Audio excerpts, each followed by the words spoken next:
Beri nama pedang ini Naga Puspa. Selamatkan dia. Jangan sampai jatuh ke tangan pendekar berwatak jahat.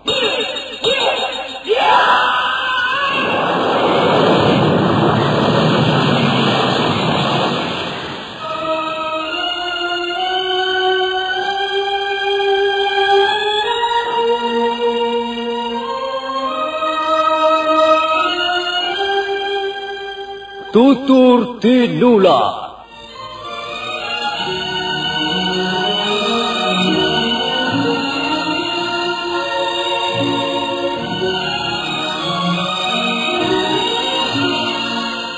Sebuah sandiwara radio serial, produksi Sanggar Cerita dan teater Sanggar Prativi.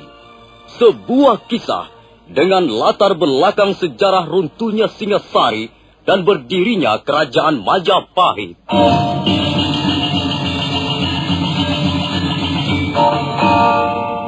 Sandiwara ini didukung oleh pemain-pemain radio yang sudah ternama, Ferry Fadli, Ivone Rose, dan Eli Ermawati.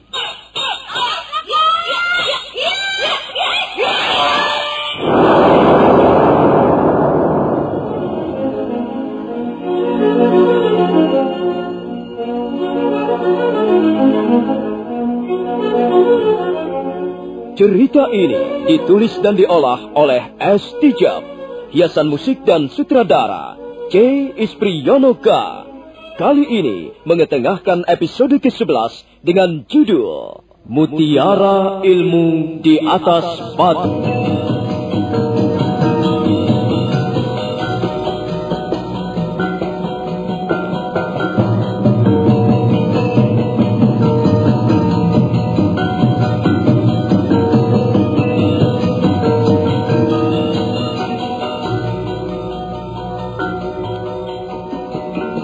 Dalam seri ke-323 ini didukung oleh para pemain Mas Bambang sebagai Sudra Palong, Lukman Tambose sebagai Empu Bajil, Ferry Fadli sebagai Arya Kamandanu, Wenda Lubis sebagai Wirat, Ivone Rose sebagai Sakawuni, dan Asdi Suhastra pembawa cerita. Selamat menikmati.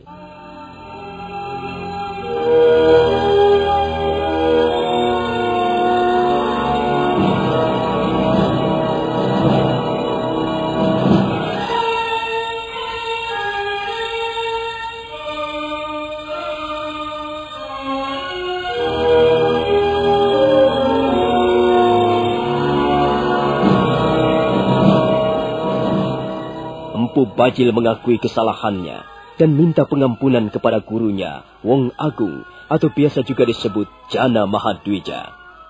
Jana Mahadwija artinya orang yang mempunyai kemampuan linuih. Memang demikianlah kenyataannya. Wong Agung mempunyai kemampuan ilmu kanuragan yang sangat langka. Namun begitu dia memilih hidup menyendiri di tempat terpencil seperti lereng Tengger, dia tak ingin mempunyai nama besar di dalam dunia kependekaran. Dia adalah seorang guru yang sangat sederhana. Malam itu, Empu Bajil menemui adik seperguruannya, Sudra Palong. Dia merasa sangat lega dan gembira karena telah diampuni kesalahannya dan diperbolehkan kembali menjadi siswa di Padepokan Tengger. Tapi sebenarnya, Empu Bajil masih belum sembuh benar dari penyakitnya yang lama. Rasa dendam dan rasa iri hati masih bercokol di dalam hatinya. Dan sebenarnya, dia mengakui kesalahannya dan mau bertobat, hanyalah merupakan samudana atau sikap berpura-pura. Hal itu memang tidak pernah dikatakan kepada siapapun juga, melainkan tetap direndamnya dalam hatinya sendiri. Kakang Bajil, aku masih belum jelas bantuan apa yang kau inginkan dariku, Kakang.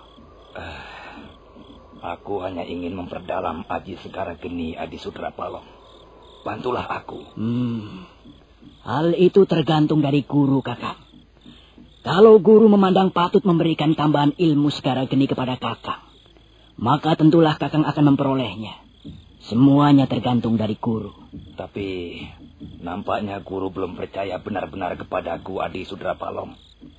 Itulah sebabnya aku minta bantuanmu. Barangkali kau dapat meyakinkan guru. Aku akan mencobanya, Kakang Bajil. Tapi aku tidak berjanji. Kakang, sebenarnya apa yang terjadi dengan dirimu?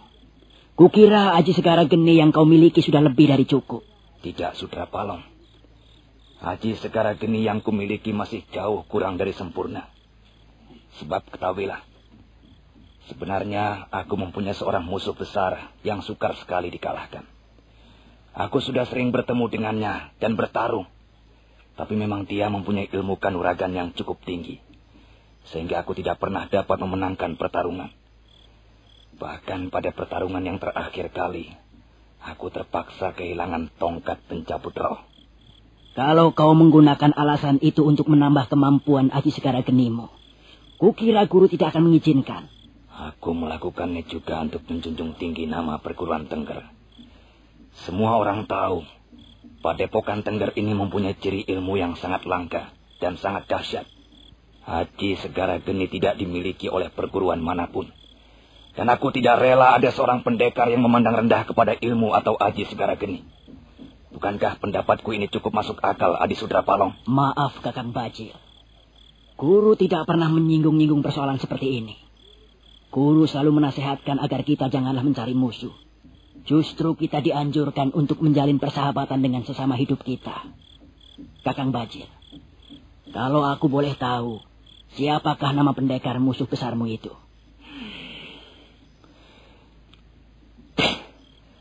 Dia bernama Arya Kamandanu.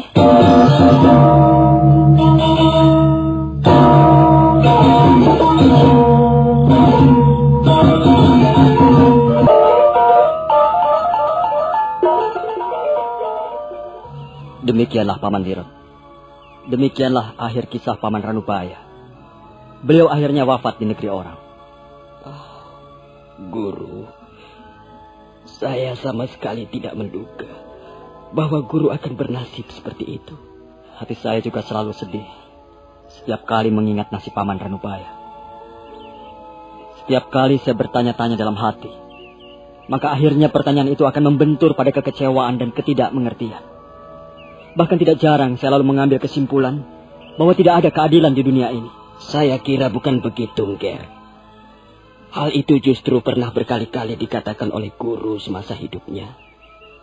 Justru guru mengatakan bahwa hidup ini adil. Hidup ini begitu mulus, seperti anak ayam keluar dari kulit telurnya. Mulus dan tidak neko-neko atau tidak macam-macam. Tentu saja hal itu sangat tergantung dari cara manusia memandangnya. Adil dan tidak adil tergantung dari cara kita memandangnya, Nger. Dari sudut mana kita memandang segala peristiwa ini. Demikianlah apa yang pernah diajarkan guru. Bahkan guru pernah mengatakan secara berseloroh bahwa keadilan itu mulus seperti kentut. Prot, prot, prot. Mulus dan tidak neko-neko. Semua ada aturannya. Semua ada takarannya. Semua ada gayanya masing-masing. Dan semuanya mengikuti garisnya masing-masing. Lengkap, utuh, dan sempurna. Yang tidak adil sebenarnya ialah pikiran-pikiran kita sendiri. Khayalan-khayalan kita sendiri. Saya kira tidak semua orang dapat menerimanya. Nah, itu pun merupakan salah satu pertanda keadilan, Ger. Tidak semua orang dapat menerimanya. Jadi lengkap. Tergantung dari sudut mana orang itu memandang peristiwa di dalam hidup ini. Ya, memang Paman Wirot. Kalau kita renungi secara seksama, kalau kita pahami secara mendalam, kehidupan ini sudah berjalan sebagaimana mestinya. Tidak ada yang cewek, tidak ada yang kurang, tidak ada yang lebih, dan tidak ada yang hilang. Ketika Wirot dan Arya Kamandanu tengah sibuk berbincang-bincang tentang berbagai peristiwa dalam kehidupan, mendadak Sakawuni berlari-lari dari jauh menghampiri mereka. Paman Wirot! Paman Wirot! Saya memperoleh sesuatu, Paman. Saya memperoleh sesuatu.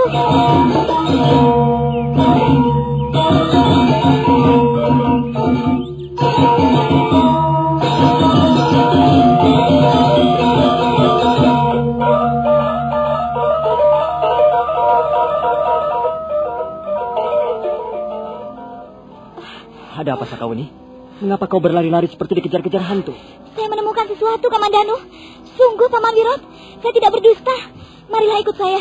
Sabar, Nini Sakawuni. Sabar. Tenangkan hatimu. Coba, bicaralah yang lebih jelas. Biarlah kami mendengarkannya. Saya kira sekarang saya sudah menemukan butiran-butiran mutiara yang dikatakan oleh Paman Ranubaya. Saya kira sekarang saya sudah tahu apa yang dimaksud Paman Ranubaya dengan butiran-butiran mutiara itu, Paman Wirot. Coba, ceritakan apa yang telah kau peroleh, Sakawuni. Saya menemukan sebuah lempengan batu, Kamandanu. Secara tidak sengaja, saya membalikan lempengan batu itu. Lempengan batu yang mana, Nini? Lempengan batu yang berada di dalam goa, Paman Wirot. Saya pun tidak sengaja membalikannya. Kemudian, saya congkel-congkel lumut yang menempel pada lempengan batu itu. Dan ternyata, di balik lumut-lumut yang sudah tebal dan membusuk itu, saya menemukan guratan-guratan lukisan, Paman Wirot. Guratan-guratan lukisan? Iya, benar, Paman. Lempengan batu itu kemudian saya bersihkan. Dan guratan-guratan lukisan nampak lebih jelas. Seperti sengaja digambar oleh Paman Ranubaya. Guratan-guratan lukisan itu sepertinya merupakan gambaran atau kalimat-kalimat jurus yang terdiri dari garis-garis. Bagaimana kau tahu bahwa guratan-guratan garis itu merupakan kalimat-kalimat jurus, Sakawuni? Guratan-guratan lukisan itu kelihatannya sangat teratur, Kamandanu. Tentu saja saya dapat membedakan guratan-guratan lukisan yang merupakan garis-garis kalimat jurus ataupun gambar-gambar biasa. Bagaimana, Paman Wirot? Barangkali sebaiknya kita periksa lempengan batu itu. Benar, Nger. Selama ini saya sendiri tidak pernah berpikir ke arah itu.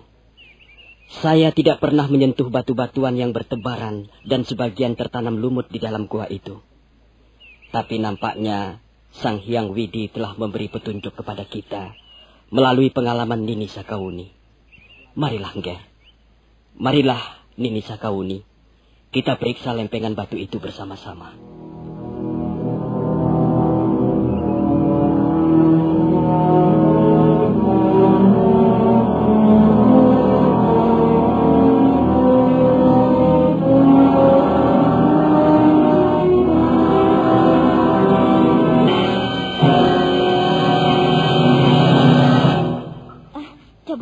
Bantulah aku mendorong lempengan batu ini, Kamandanu. Hati-hati, Buni.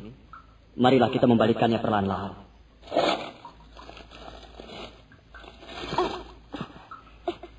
Tunggu, Kamandanu. Aku akan membersihkan lumut-lumut yang menempel di atas lempengan batu ini. Nah, lihat, Kamandanu. Lempengan batu ini pun sama dengan yang tadi itu. Ada gambar-gambar terpahat di atasnya. Benar, Buni. Lempengan batu yang ini pun sepertinya tidak jauh berbeda dengan yang kau temukan tadi. Gambar-gambar yang tertera di atasnya seperti dimaksudkan sebagai gambar-gambar atau garis-garis kalimat jurus. Bagaimana, Nger Kamandanu? Kami menemukan 2 buah lempengan batu yang lainnya lagi, Paman Wirot. Kalau begitu, marilah kita periksa batu-batuan yang bertebaran di dalam gua ini, Nger. Marilah kita periksa satu persatu. Benar, Paman. Marilah kita balikan satu persatu dan kita bersihkan lumut yang menempel di bawahnya.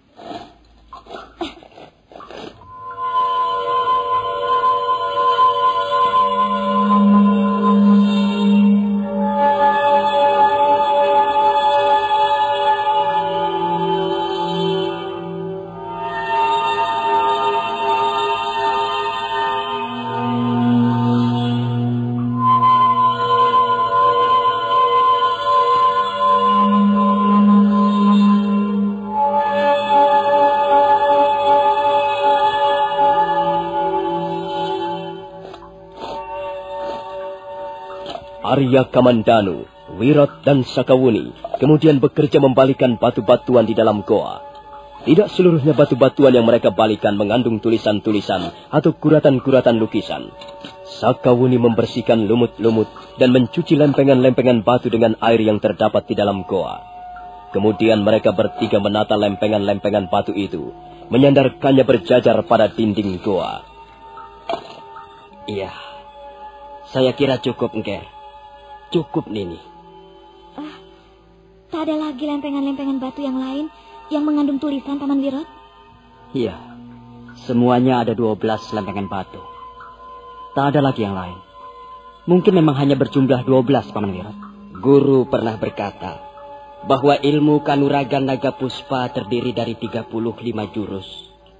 Ilmu Kanuragan Naga Puspa tahap pertama terdiri dari 12 jurus. Kemudian yang kedua, terdiri dari 11 jurus. Dan ilmu kanuragan naga puspa tahap ketiga, tentu saja terdiri dari 12 jurus. 12 jurus, tidak lebih, Nger. Oh, mungkin 12 jurus itulah yang tertera di dalam lempengan-lempengan batu ini, Paman Wirat. Benar, Nger. Saya yakin kita tidak akan menemukan lagi lempengan-lempengan batu bergambar seperti ini. Karena jumlahnya sudah lengkap. 12 lempengan batu berisi 12 jurus. Sekarang ini, bagaimana cara kita menerjemahkan garis-garis itu menjadi kalimat-kalimat jurus, Paman Wirat? Nah, itulah tugas kita sekarang, Ger. Itulah yang harus kita kerjakan selanjutnya. Bagaimana kita bisa membaca garis-garis itu seperti membaca kalimat-kalimat jurus ilmu kanuragan naga puspa tahap yang ketiga. Ini bukan pekerjaan yang mudah, Ger. Mungkin itulah yang dimaksudkan mutiara-mutiara ilmu di atas batu, Paman Wirat. Mungkin itulah yang dimaksudkan oleh Paman Ranubaya dengan mutiara-mutiara yang berharga. Benar, Lidi. Kalau kita dapat menerjemahkan garis-garis ini menjadi kalimat-kalimat jurus, tentu saja hal itu sama dengan kita memperoleh mutiara-mutiara ilmu yang luar biasa harganya. Nah, sekarang marilah kita lihat lempengan batu yang paling ujung. Ada banyak guratan-guratan di atas lempengan batu itu. Bagaimana pendapat Angger Kamandanu setelah melihat guratan-guratan itu? Saya sama sekali belum bisa menduga apa maksudnya, Paman Wirat. Guratan-guratan itu rasanya masih terlalu gelap. Tapi barangkali guratan-guratan itu dimaksudkan sebagai gerakan-gerakan sebilah pedang. Bukankah Paman Ranubaya pernah mengatakan bahwa ilmu kanuragan naga puspa tahap yang ketiga merupakan suatu jurus ilmu pedang? Benar, Ger. Sepertinya memang begitu. Guratan-guratan yang tertera di atas lempengan batu itu sepertinya merupakan gerakan-gerakan jurus pedang. Tapi masih terlalu semeraut. Kamandanu, Ada apa, Wuni? Ada apa dengan dirimu? Kepalaku tiba-tiba menjadi pusing, Kamandanu.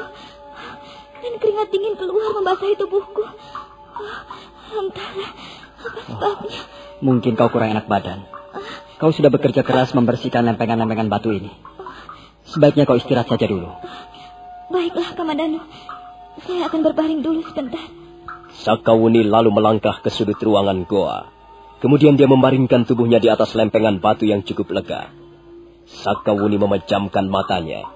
Dahinya berkerut-kerut seperti seseorang yang tengah berusaha mencampakkan sebuah mimpi buruk.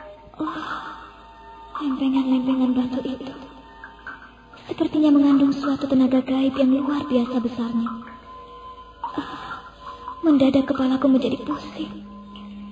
Setiap kali melihat dan mengamati garis-garis yang tertera di atas lempengan batu, sepertinya ada kekuatan yang menarikku ke sebuah lubang yang sangat gelap. Apakah Arya Kamandanu sudah menyadarinya?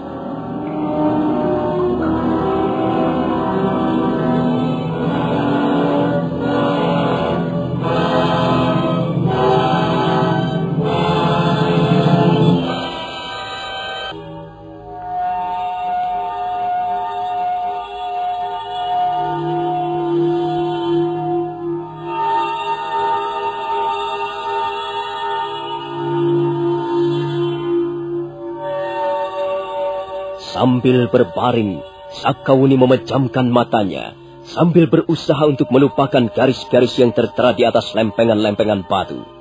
Dia sendiri menjadi heran. Setiap kali menatap garis-garis itu, mendadak kepalanya pusing, dan sepertinya ada tangan-tangan raksasa menyeretnya ke sebuah lubang gelap.